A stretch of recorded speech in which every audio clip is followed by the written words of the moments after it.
Brandon, you're very lucky. No, he told me he doesn't want it. Each only losing 3 games on the road to the finals. Here's LeBron James on just how tough that road has been. Probably been the most challenging thing I've ever done as far as a professional, as far as committing to something and actually, making it through. But I knew what I was coming, what we were coming here for. Obviously, you didn't. I would be lying if I sat up here and knew that everything inside the bubble, what it would, the toll that it would take on your mind and your body, and and everything else. Because it's been extremely tough. But I'm here for one reason and one reason only, and that's to compete for a championship. All right, 2 things. One, Brandon, you have the green light whenever you want to join our ridiculously boring FaceTime game watching viewing parties. It's okay. I'm giving you the grace of not having to come. Number 2, our guy Antoine Walker's here. Twan, you too can join me on FaceTime anytime you want to watch basketball. Let's talk about what LeBron had to say. Of course. LeBron seems really focused. He seems just really sort of dialed into this series and getting ready for the finals to start tonight. What did you make of what he had to say, Antoine? It seemed like it.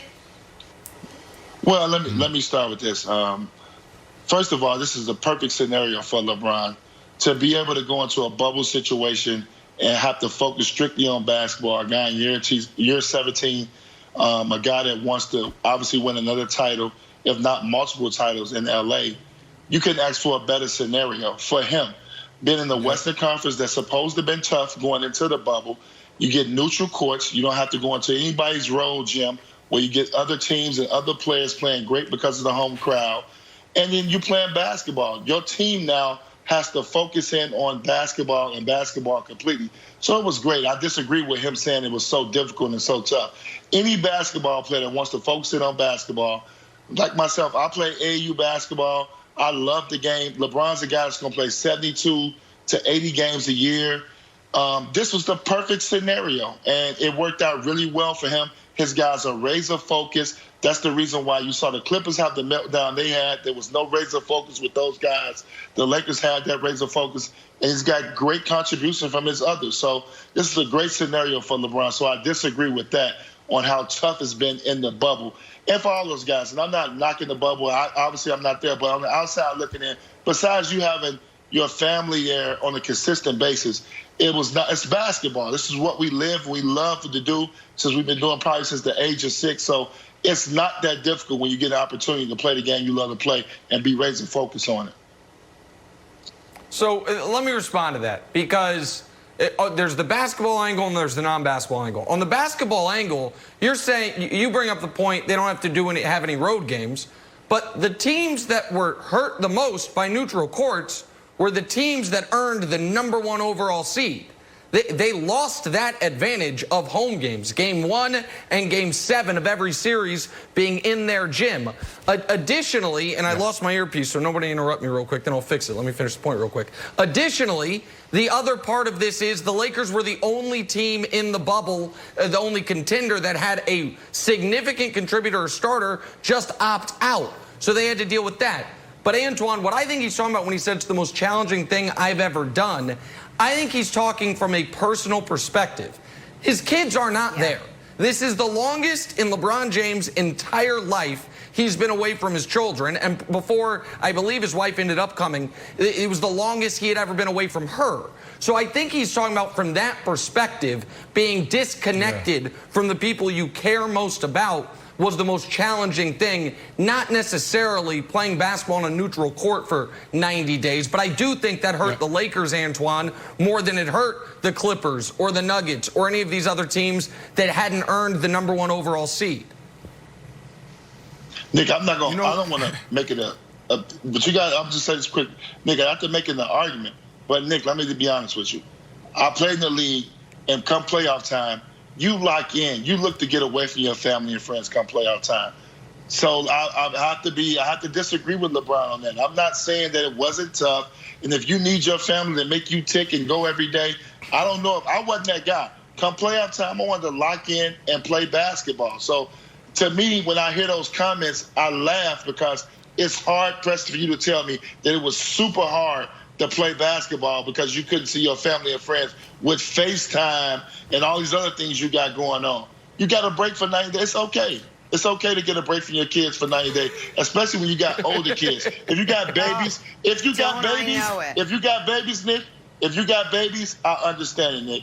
But LeBron doesn't have babies. He's got a very young daughter. Girl. You got a very young daughter. She's 7. I think. Yeah, she's 7. Brandon, she's okay with jump FaceTime. in here. No, I disagree. I disagree with you, Twan, and I think there's two stories here, and we got to look at both from the professional standpoint and the personal standpoint. Last night on Inside the NFL, I was able to see J.J. Watt mic'd up. We get all of the behind-the-scenes coverage, so you can see things that most people don't see. And J.J. Watt was sitting on the sideline in Pittsburgh during the game. And there was this moment where he's talking to a teammate. He's like, man, this is just awkward. Look how quiet it is. And in that moment, I was like, wow, the NFL and the NBA is doing a tremendous job of making us, outside looking in, believe that it's normal. Like it's hard for us as players right now to actually put ourselves in their shoes because they're dealing with something that we've never dealt with before. Playing the game with no fans, that's awkward.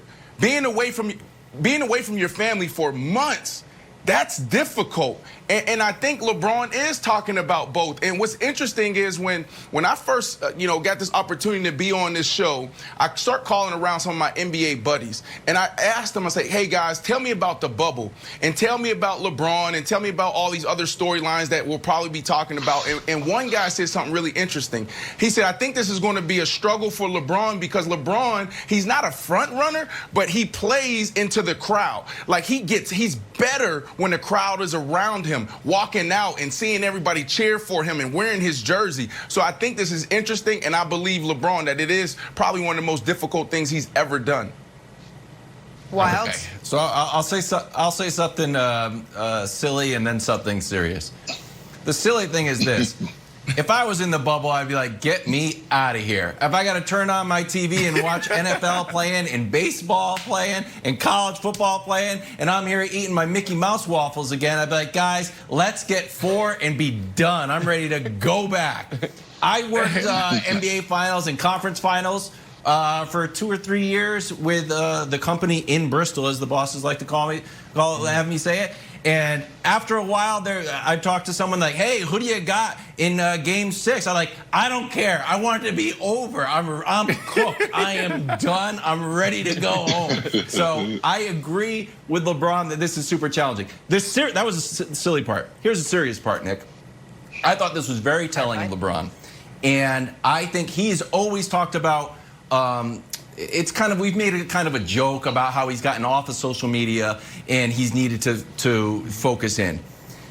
The fact that there's so many things on his plate in the real world that the idea that he has to perform at his highest level ever without any personal support of his family to just blow off steam and being a leader of the entire league in a pandemic and being really his stature as a figure in the fight for social justice and social change and political change has gotten even higher in the bubble. And I think that everything that he's saying here is like, I do all of that. That is a full-time job.